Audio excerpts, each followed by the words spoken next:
a gente vai acionar o Bruno Camarão, que vai falar exatamente sobre a preparação da seleção brasileira para o jogo de sexta-feira. Fala, Camarão, bom dia para você. Tudo bem, Megali? Ótimo dia a você, as meninas.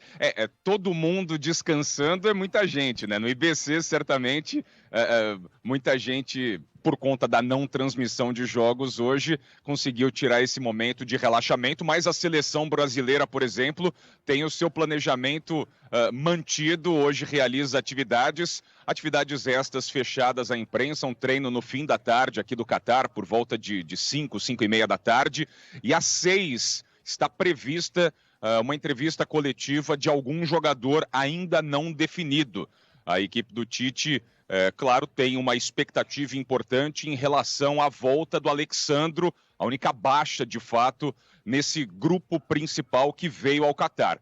2 atletas já deixaram justamente o país, estamos falando do Alex Telles e do Gabriel Jesus, 2 reservas, um atacante e um lateral esquerdo, de fato. Essa dupla não faz parte mais do grupo da seleção brasileira que se prepara para este confronto da próxima sexta-feira, diante da seleção da Croácia, mas todo o restante, todos os demais atletas estão se preparando. Neymar executando aquele trabalho proprioceptivo, em tentativa de melhora da condição dele, ele que clinicamente, segundo a avaliação da comissão médica e também da preparação física, está curado, está à disposição, não à toa foi titular na vitória tranquila diante da Coreia do Sul, mas precisa, claro, retomar o melhor ritmo. A gente observou certamente muitas dificuldades do Neymar de se movimentar em campo. Alexandro, sim, jogador importante, titular da lateral esquerda, é uma expectativa grande em relação ao retorno deste atleta. A Band News FM acompanha à distância essas atividades, como eu disse, fechadas à imprensa, mas a palavra de um jogador da seleção brasileira ou de algum membro do staff será conferida aqui durante todo o dia. Um dia que amanhece, a gente não tem a real noção de todos os bairros aqui de Doha. Este no qual a Band News FM está alocada, o QG da Band News FM, o bairro da Pérola, um bairro luxuoso, pelo menos até umas 3h30, 4h da manhã, que foi no exato momento em que eu consegui repousar de ontem para hoje, havia muita gente, muitos marroquinos, buzinaço aqui em toda a região, em todo este quarteirão que nos cerca, e nesse instante aquela ressaca do bem, aquela ressaca moral positiva, com um ou outro pedestre transitando por aqui, mas não consegui, Megali, nessa manhã, encontrar nenhum marroquino. Esse pessoal precisa descansar uma hora, afinal, a seleção africana fez história,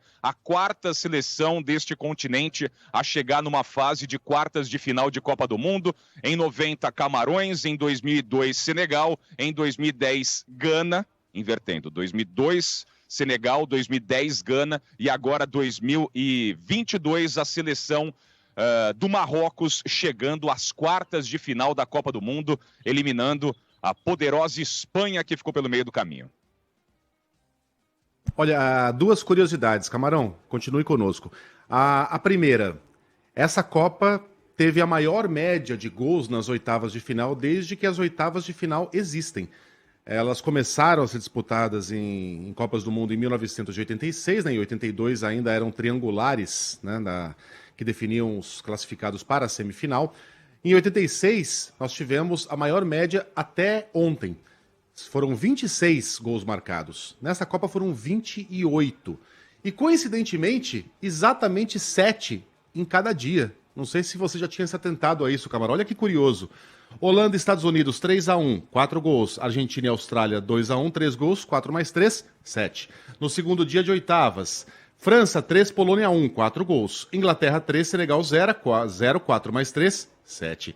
No terceiro dia, Japão e Croácia 1-1, 2, mais os 5 gols de Brasil e Coreia, 2 mais 5, 7.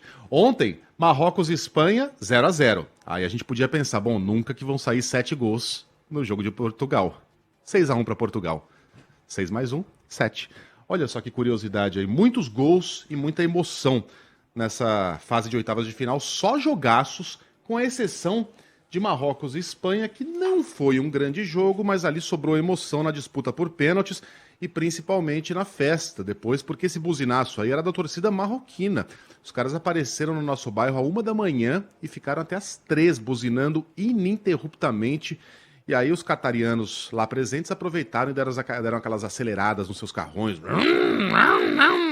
Nessum dorma. Ontem no bairro da Pérola. A Aline Fanelli até escreveu pra gente, né, Camarão? Alguém, por favor, desclassifica Marrocos que eu preciso dormir? Marrocos virou a grande sensação dessa Copa do Mundo, Camarão. Virou uma seleção apoiada, né? Existe uma relação muito íntima, né, dos países árabes de maneira geral durante toda a Copa do Mundo com o povo catari e também com os africanos, né? A presença de muitos africanos, muitos marroquinos por aqui e a festa observada ontem no estádio que acolheu essa partida entre Espanha e Marrocos foi simplesmente espetacular, com grande parte sendo ocupada desse estádio por marroquinos. A gente está falando de uns 90% do estádio, pouquíssimos espanhóis, inclusive nas ruas, durante toda essa edição do Mundial. Agora, de fato, os espanhóis estão aos poucos deixando o país. Eu vi pouquíssimos espanhóis por aqui e muitos marroquinos ali no Souk, né, naquele mercadão que a gente tradicionalmente registra também a presença de pessoas. Eram muitos, centenas e centenas e centenas de marroquinos transitando. É um povo, de fato, que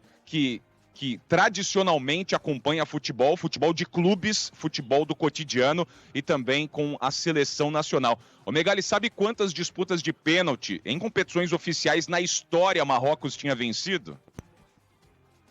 Quantas? Zero. Nunca tinha vencido uma disputa de pênalti. Ontem o Bono, goleiraço de Marrocos, conseguiu 3 defesaças, e o Hakimi, jogador que atua no futebol europeu, nascido na França, mas escolheu defender a seleção marroquina pelas raízes da família. Ele fez o último gol numa cavadinha simplesmente espetacular para fechar com chave de ouro a classificação de Marrocos e jogando, né, um balde de água fria nas pretensões espanholas, né? A seleção espanhola que marcou muitos gols logo na estreia diante da Costa Rica, mas depois disso ficou pelo meio do caminho, né? Uma participação grande da seleção marroquina, o melhor sistema defensivo dessa Copa. Goleirão Bono, Wambarak, para mim um dos melhores volantes dessa Copa do Mundo de 2022, todos comandados pelo Walid Regragui, um treinador que demonstra grande potencial. Olha, abramos os olhos em relação a Marrocos, que agora já é uma grande realidade com possibilidade de avançar às semifinais. Mas o goleiro disse que não está satisfeito, hein? Perguntaram se já está bom para ele quarta de final. Ele disse que não, falou o Bono. I still haven't found what I'm looking for. Ainda não encontrei o que eu estou procurando. Ele vai em busca da Copa. A segunda curiosidade, Carla Bigato, é a seguinte. Eu já contei aqui que os catarianos realmente prepararam com muito esmero essa cidade para receber a Copa do Mundo. A gente não encontra uma lasquinha no muro, a gente não encontra um buraquinho na calçada. Olha as pedrinhas portuguesas ali atrás do Bruno Camarão. Olha que bonitinhas. Olha como dá para fazer direitinho, se tiver boa vontade. Olha aí, Prefeitura de São Paulo. E quando tem uma obra que não foi concluída, por exemplo, tem uma ali atrás do Camarão. Eles não colocam aqueles tapumes cor-de-rosa que enfeiariam o bairro. Eles ou constroem um muro, que depois vai ser demolido, depois da obra. Também é uma beleza você ter dinheiro sobrando, né? Ou botam ali um madeirite, mas eles fazem desenhos, grafites, pinturas. Por exemplo, à direita ali do Camarão, à esquerda nossa, para quem está vendo, pelo YouTube, tem um restaurante que ainda não foi concluído. Ele está em obras, está em processo de finalização. Eu contei isso para Ellen Brown no sábado, mas vale a pena dizer de novo. E é um exemplo do que eu falava para ela. Vocês estão vendo? Eles pintaram ali no muro, que protege a obra, o futuro cardápio do restaurante. Vai ser um restaurante. Então tem as fotografias ali dos pratos e a descrição do que é cada um. Tudo para a cidade ficar bem bonita mesmo e impecável para essa Copa do Mundo. E olha, missão cumprida. Camarão, bom trabalho para você. A gente se fala no decorrer da programação. Boa cobertura da seleção brasileira. Só repita o horário aí do treinamento de hoje. Finzinho da tarde, o treinamento fechado, agendado ali por volta das 5 da tarde, horário local. Estamos falando de 11 da manhã, horário de Brasília. Por volta da meio-dia de Brasília, 6 da tarde, horário local. Alguém da seleção brasileira vai falar, um nome que ainda não foi confirmado, mas quem for falar, a gente registra por aqui e, claro, vai trazer as palavras dessa entrevista coletiva, desse personagem representando a seleção brasileira que busca a classificação à semifinal na sexta-feira diante da Croácia. Fábio França, o técnico de Portugal, peitou Cristiano Ronaldo, colocou o cracaço no banco e venceu a parada, porque sem Cristiano, ele só entrou mais tarde, a Portugal venceu por 6-1 e o substituto do CR7 marcou simplesmente 3 gols. E agora? Cristiano virou reserva? Bom dia, Fábio. Fala, Megali. Vitória extraordinária de Portugal, né? Bom dia para você, para Carla, também para Sheila, todo mundo ligado na Band News FM. Vitória acachapante, como a gente costuma dizer. Portugal jogou demais contra a Suíça, um massacre contra os suíços nessa vitória de 6-1. E assim, não resta muita dúvida. O Cristiano Ronaldo hoje é banco da seleção de Portugal. Você disse bem, né? O Fernando Santos, treinador da seleção portuguesa, aliás, que conhece o Cristiano Ronaldo desde garoto, né? O Fernando Santos treinou o Cristiano Ronaldo no Sporting, em Lisboa, quando o Cristiano Ronaldo tinha 18, 19 anos, né? Então faz... Travou. Fábio, ficou mudo aí. O Fábio Sabe tá quando falando... o Chaves faz... Agora voltou. Não, ele deu uma Você viu? travadinha. Mas agora parece que voltou, vai lá. Estava dizendo a respeito do Fernando Santos, ele chegou a dizer, olha, tem que separar as coisas, o pessoal do profissional, né? Porque conheço o Cristiano Ronaldo faz muito tempo, mas eu tenho que definir agora o que é melhor para a seleção portuguesa. Aliás, sobre isso a gente tem a palavrinha do Fernando Santos, depois da... Tudo bem, rapaz? Tudo certo? Depois da vitória sobre a Suíça 6-1, Fernando Santos falou justamente a respeito dessa relação do Cristiano Ronaldo, com o Cristiano Ronaldo.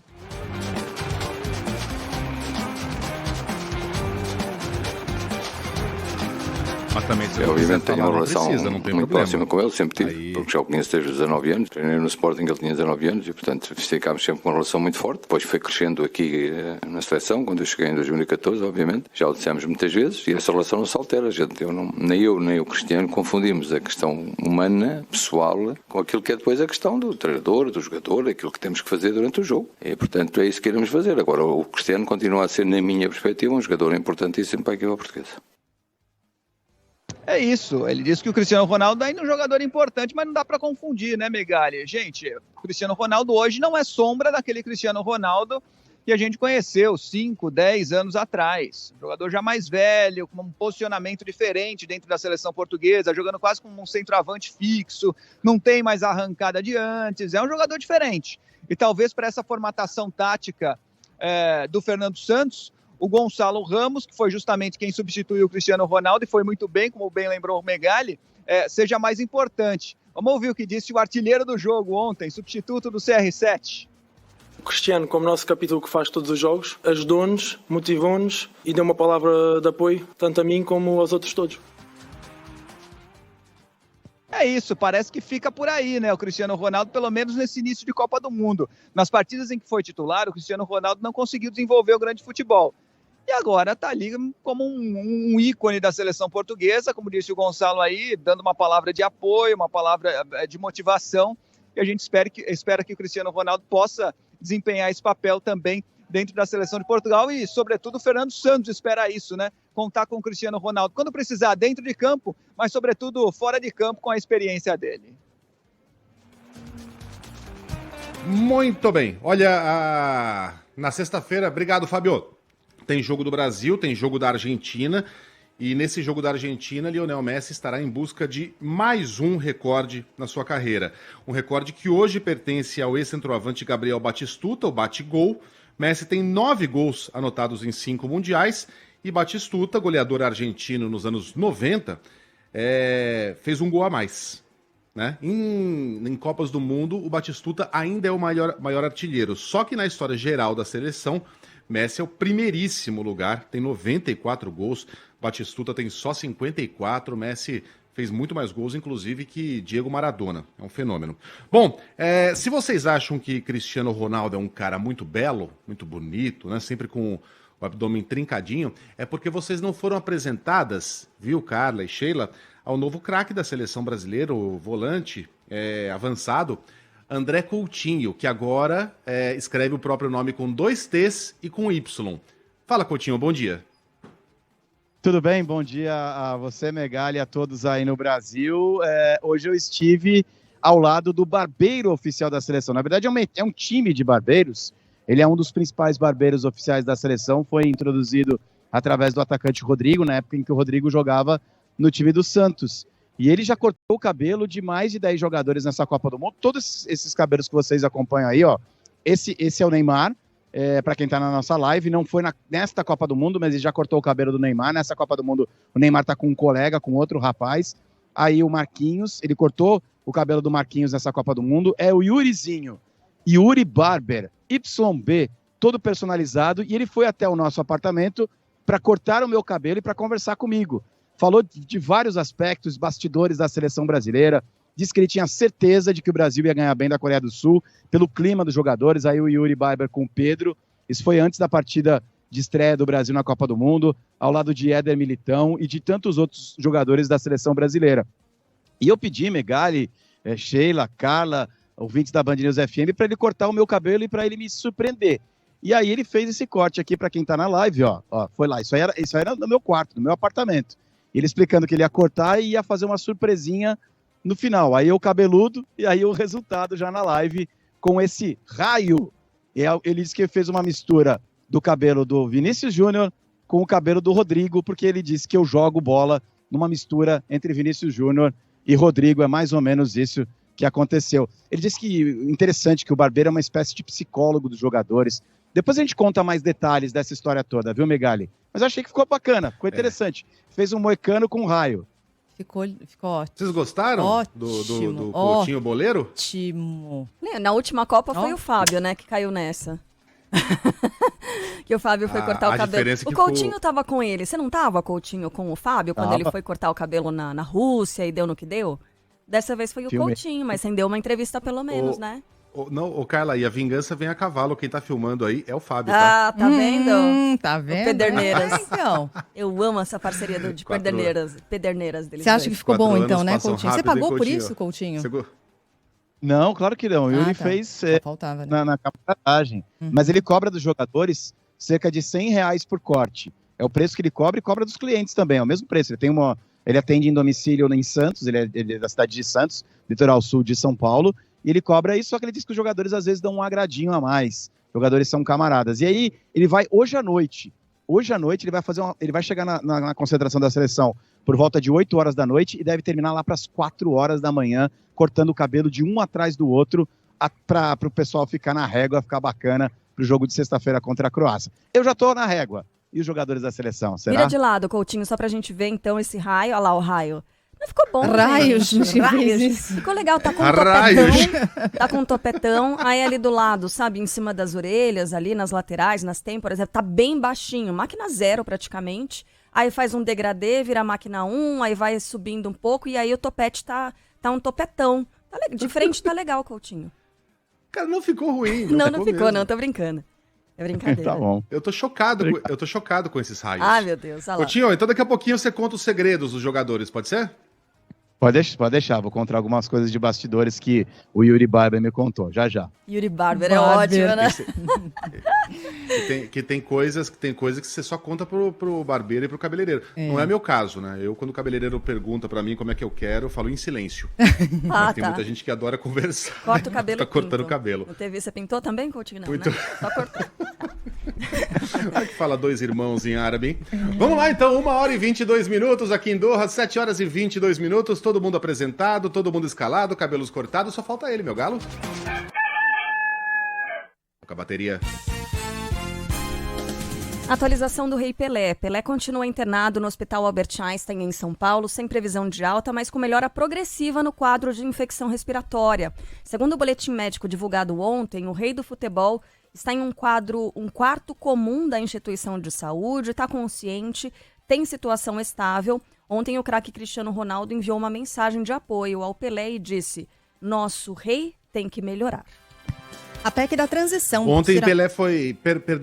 Pelé foi homenageado, Sheila, aqui em Doha. Todas as noites acontece uma queima de fogos e um show de drones aqui as margens do Golfo Pérsico. E eu não sei se vocês viram essas imagens, devem ter visto, porque elas foram publicadas no Instagram da Band News FM. Os drones formaram uma imagem linda, impressionante, de uma camisa com o número 10, como se ela estivesse balançando no vento, né? Drones iluminados durante a noite. E depois os mesmos drones formaram em letras cursivas. É impressionante como é que dá para fazer isso, né? No céu, as palavras Get Well Soon, melhore logo. Então, Pelé, tomara que tenha visto, né? Deve ter visto essa homenagem e certamente isso dará força a ele para se recuperar o mais rápido possível e voltar para casa. Um abraço à família do rei e a ele próprio. É isso aí. Vamos agora fazer contato direto com Brasília. Natália Pazzi está com a gente ao vivo, porque a PEC da transição será votada hoje no plenário do Senado. O prazo é curto e o trâmite está rolando, né? Ontem tivemos a análise e aprovação na CCJ. Como é que ficou, hein? Como é que segue agora para essa votação no plenário? Natália, bom dia para você.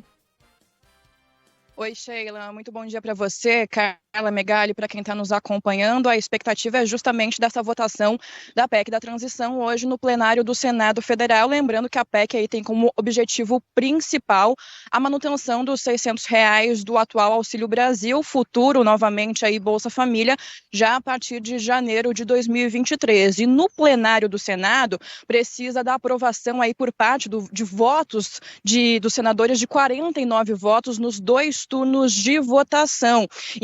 Caso aí tenha esse acordo entre os senadores, essas 2 votações, esses 2 turnos, eles podem ser votados ainda hoje. Vencida essa etapa, então, no plenário do Senado Federal, esse texto vai para a Câmara dos Deputados e lá é outra história. Precisa de 308 votos nos 2 turnos de votação. E como você disse, Sheila, a primeira etapa dessa tramitação da PEC da transição foi vencida ontem, na Comissão de Constituição e Justiça. E lá tivemos algumas mudanças. Quais são as principais mudanças?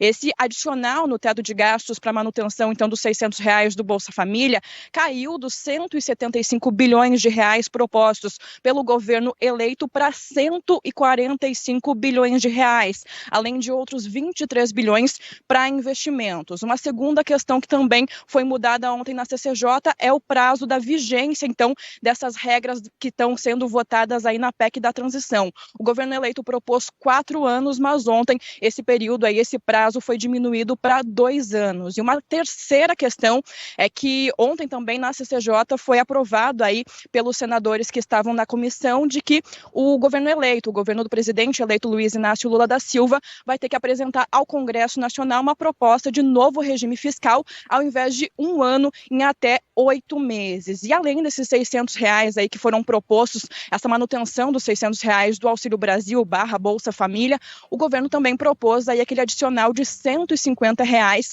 por criança de até 6 anos de idade para essas famílias, então, que recebem o benefício.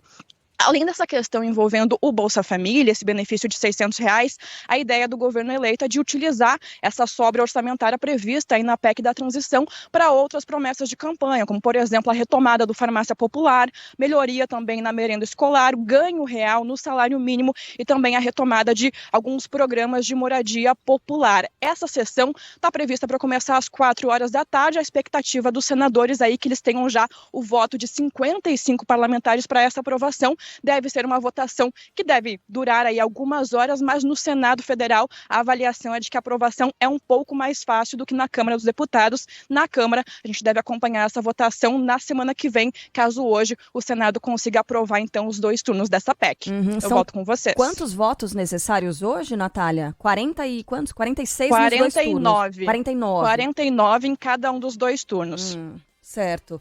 Bom, uma saída, né? Uma solução, porque o que preocupava muito era essa imprevisibilidade sobre os gastos do governo. Quando você deixa a meta aberta, você pode dobrar a meta, né? No caso. Quando você estabelece um parâmetro, é disso que o mercado precisa, né? De previsibilidade. Previsibilidade. É de um parâmetro. Então, é uma solução que parece um tanto quanto mandrake. Tem muitos ouvintes ainda questionando, não entende direito como é que esse cálculo foi feito, de onde é que esse dinheiro vem. Mas, no entanto, essa questão é muito importante. É estabelecer uma meta, é fechar essa meta e seguir. E aí, Natália, como você disse, né, são 8 meses agora para se estabelecer um novo cálculo, né, uma nova conta, um novo orçamento. Até o meio do ano que vem É isso? A gente deve ter o apontamento desse novo número?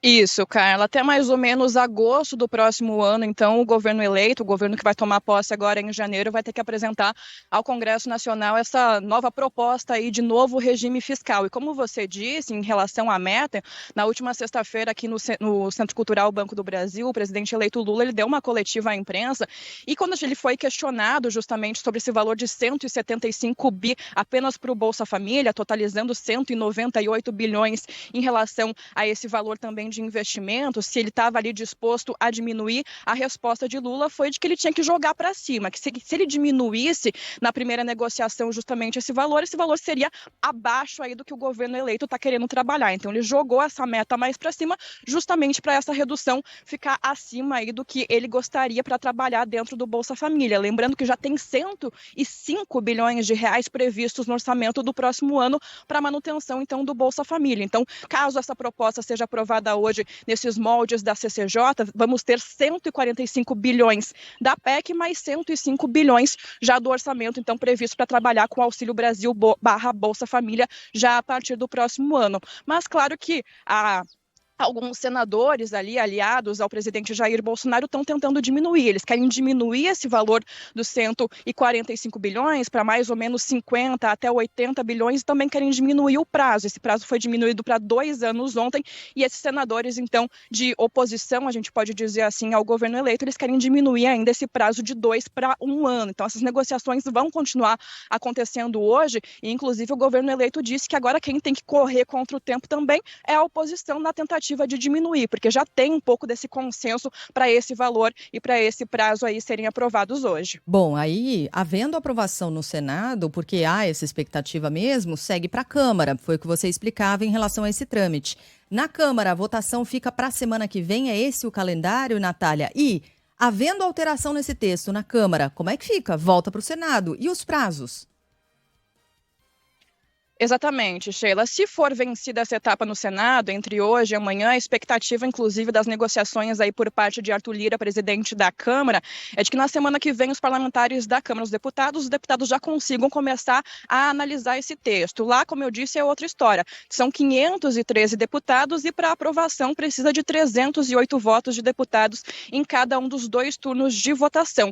Se tivermos mudanças, daí com certeza essa discussão vai ser um pouco mais longa do que esperado.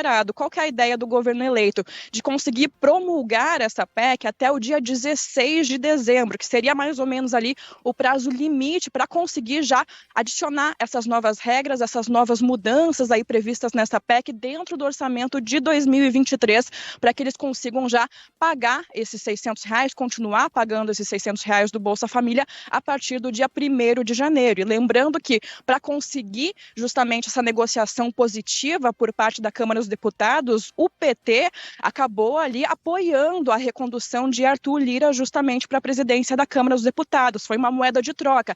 A gente apoia Arthur Lira por parte do PT para conseguir, então, esse apoio. Inclusive, na semana passada, Lula aí voltou para Brasília, manteve reuniões com o Pacheco, Rodrigo Pacheco do Senado, Arthur Lira da Câmara, em busca, então, justamente dessas negociações que estão acontecendo em busca dessa aprovação. Mas na Câmara deve ter um pouquinho mais de resistência. A expectativa também é de aprovação, mas a discussão lá deve ser um pouco mais difícil por parte dos parlamentares de oposição ao governo eleito.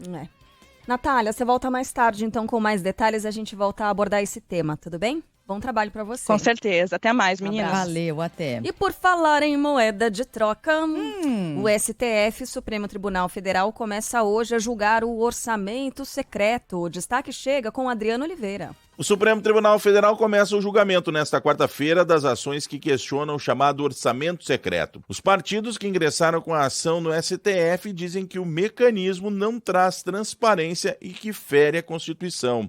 PSOL, Cidadania e PSB pedem que o orçamento secreto seja declarado inconstitucional. Segundo essas ações, as emendas incluídas pelo relator, a partir de sugestões dos parlamentares, ferem diversos princípios da Constituição: legalidade, impessoalidade, moralidade, publicidade e eficiência na destinação de gastos públicos. A relatora das ações é a atual presidente do STF, Rosa Weber. A Polícia Federal prende o empresário Milton Baldin, de Mato Grosso, apontado como um dos organizadores de protestos de bolsonaristas que não aceitam o resultado das urnas. Ele foi detido ontem à noite num acampamento montado em frente ao quartel-general do Exército em Brasília. Em um vídeo divulgado nas redes sociais, no fim do mês passado, Milton Baldin convoca atiradores e caminhoneiros a participarem de atos e de manifestações contra o resultado das eleições. A todos os empresários do Brasil que eu conheço. Eu sou Milton Baldin de Juruena, Mato Grosso, 26/11/2022. Eu gostaria de pedir ao agronegócio, a todos os empresários que dão férias para os caminhoneiros e mandam os caminhoneiros vir para Brasília, que nós precisamos de peso e de força aqui. E queria também pedir aos CACs, os atiradores que têm armas legais, venham aqui mostrar presença para nós aqui. Em manifestações que prosseguem ainda começaram logo depois da vitória do presidente eleito Lula no segundo turno, havendo até hoje ainda bloqueio de algumas estradas e também bloqueios ilegais de estradas, né, e ocupação de vias no entorno de prédios militares. A CAPES, coordenação... E o Corinthians desistiu de contratar um auxiliar que esteve em um desses atos. É o Rodrigo Santana, que chegou a ser anunciado como membro da comissão técnica do Fernando Lázaro, mas aí houve uma pressão gigantesca nas redes sociais depois de descobrirem que o próprio Rodrigo havia publicado uma foto em um desses atos de bolsonaristas que não aceitam o resultado das eleições em frente a um quartel do Exército. Ele também contesta nas redes sociais a vitória nas urnas de Lula, fala sobre urnas eletrônicas, enfim, aquela pataquada toda. O Corinthians é um time muitíssimo ligado à democracia, né? Desde a época da anistia de 79, e não pegou bem a possibilidade de alguém que está apoiando uma intervenção militar, intervenção federal, chame como quiser, fazer parte do quadro do novo técnico do Corinthians. Aliás, o próprio Rodrigo já havia desistido porque percebeu que não haveria clima para trabalhar no Corinthians. A CAPES, Coordenação de Aperfeiçoamento da Pessoa de Nível Superior, diz não ter dinheiro para pagar mais de 200 mil bolsas de mestrado, doutorado e pós-doutorado. Os depósitos deste mês deveriam ter sido feitos ontem, mas não há recursos por causa dos novos bloqueios no orçamento promovidos pelo Ministério da Economia. A CAPES afirma que os pagamentos são necessários para dar tratamento digno aos pesquisadores e à ciência brasileira. O Ministério da Educação já havia dito que não conseguiria pagar as bolsas de cerca de 14 mil médicos residentes em hospitais federais. As universidades também dizem não ter dinheiro para pagar despesas básicas como água, luz, internet e segurança. Os bloqueios são realizados para que o teto de gastos seja cumprido.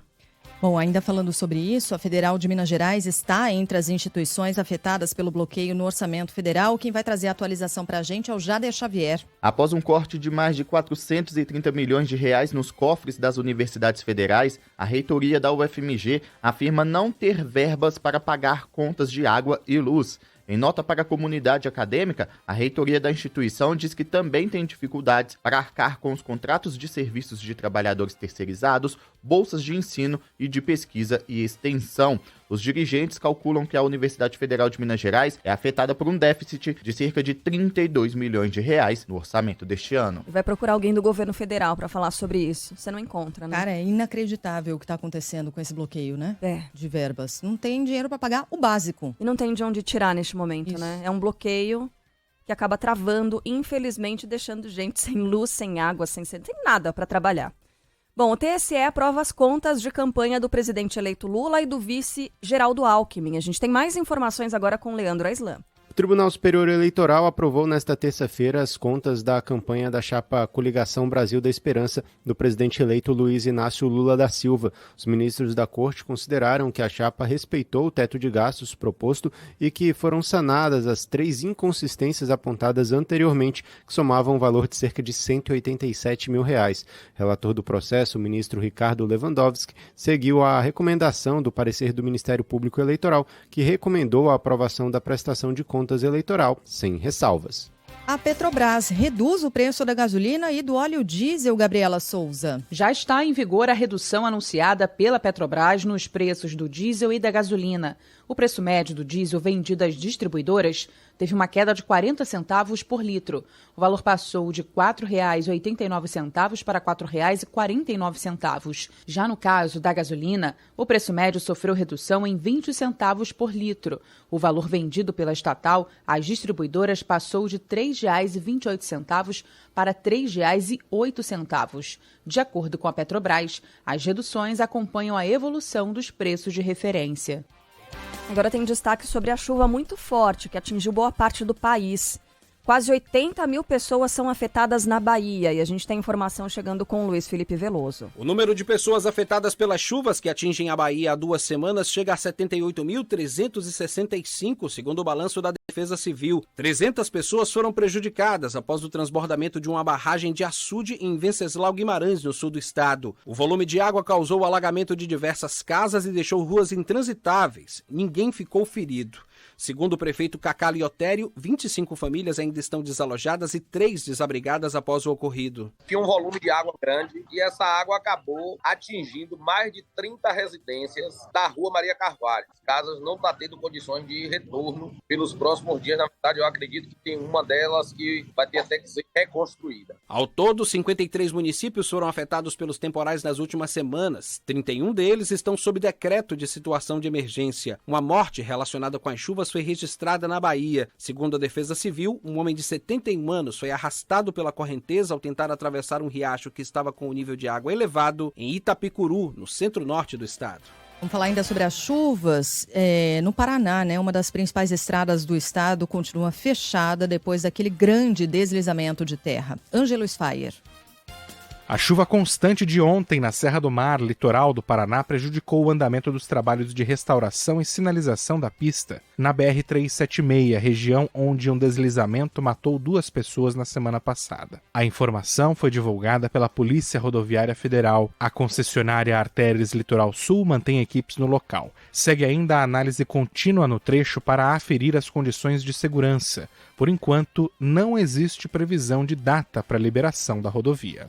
Vamos voltar também a um tema aqui, que é aquele número de desaparecidos que chegou a ser divulgado pela Polícia Rodoviária Federal, pela Defesa Civil do Estado, né, na verdade.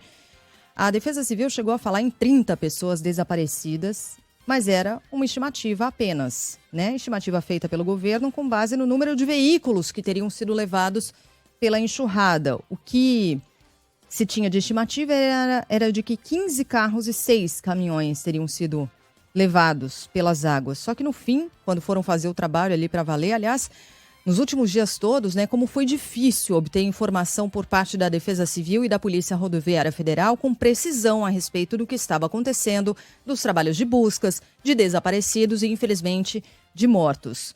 Pois bem, no fim, quando foram fazer ali o resgate, descobriram que a estimativa estava errada.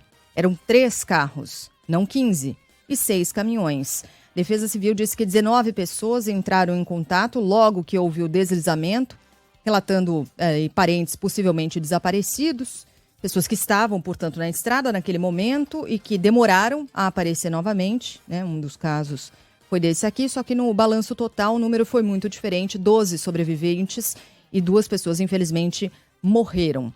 É esse aqui, só porque ontem mesmo a gente estava falando, caramba, a Defesa Civil e a Polícia Rodoviária não voltaram mais a falar sobre os desaparecidos? Não eram 30, pelo menos, os desaparecidos? Pois bem, houve, portanto, essa verificação depois de dias, né? E aí chegou-se à conclusão de que esse número não era real. Ainda bem que caiu, né? Ainda bem que esse número caiu, mas assim, a gente se sente totalmente vendado, né? Porque a imprensa, para levar informação para as pessoas, depende do boletim oficial, né, dos órgãos oficiais, da Defesa Civil do Estado, depende da Polícia Rodoviária Federal e também dessa concessionária aí, que é uma concessão federal, né, e que é responsável por esse trecho. Cadê? Nada de informação. Para que serve essa concessão, então?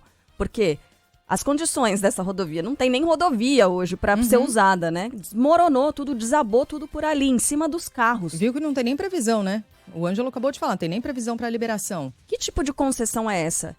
Que além de não ajudar a condição dessa rodovia, sequer auxilia no trabalho de identificação dos carros que podem estar por ali. Tá esquisita, hein? Essa coisa aí, essa concessão, olha, vou dizer que é bem esquisita. Agora, com relação às chuvas, Sheila, você que está ouvindo a Band News FM, pode ajudar as famílias afetadas pelas chuvas, por meio da campanha da Band, em parceria com a Central Única das Favelas.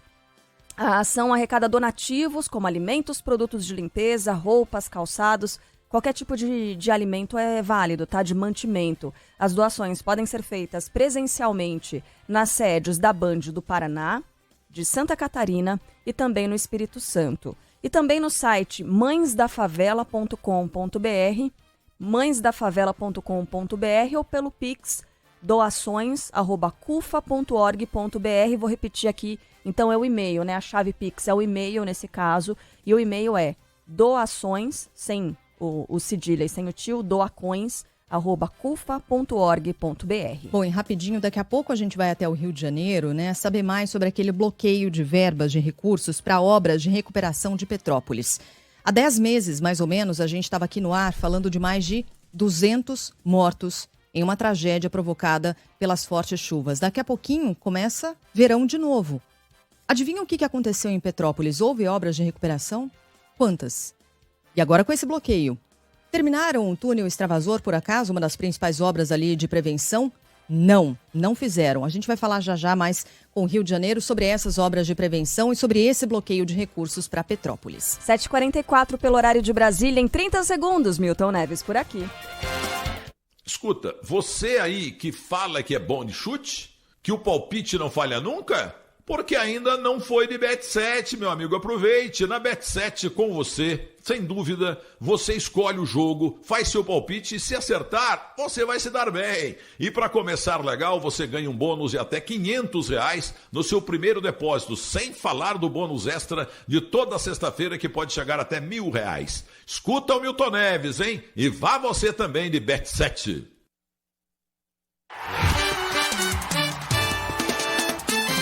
Futebol, com Milton Neves.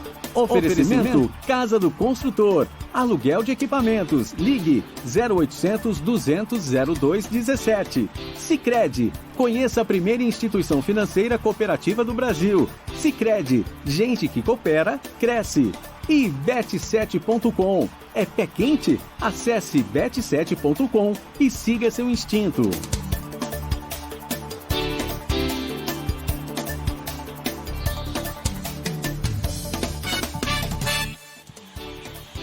Fala, Milton, bom dia. Luiz Megali, como é que vai, Megali? Alô, Carla Bigato, alô, Muito Sheila bem. Magalhães. Esse trio, vou dizer com você, Coutinho, Pelé e Pepe, hein?